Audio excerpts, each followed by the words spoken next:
Hello everyone, how are you doing? This is MD Tech here with another quick tutorial. In today's tutorial, I'm going to show you guys how to delete the Wi-Fi network profile on your Windows computer. This should hopefully be a fairly straightforward tutorial, guys, and without further ado, let's go ahead and jump right into it. So we're going to go ahead and start by opening up the Start menu. Just left click on the Start button one time. Select the setting gear icon on the left side where you hover over it. It says settings. Go ahead and left click on that. Select the network and internet tile.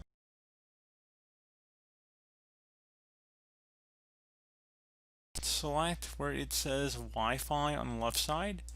Again, it would say Wi-Fi for you. I only have an Ethernet connection, but if you had Wi-Fi, you would go ahead and select it. And then there'd be a list of Wi-Fi connections underneath. You would just go ahead and select whatever Wi-Fi connection you want to remove, and then there would be a forget button right underneath of that. So that would remove it from your Wi-Fi network profile. So again, you would select Wi-Fi from this list, and then there would be a panel on the right side that would say Wi-Fi, and then a bunch of Wi-Fi profiles underneath. Just would go ahead and select whichever one you want to hide or remove, and just would select it and then select the forget button, and that would be about it. So as always, thank you guys for watching this brief tutorial. Do hope that I was able to help you out, and I do look forward to catching you all in the next tutorial. Goodbye.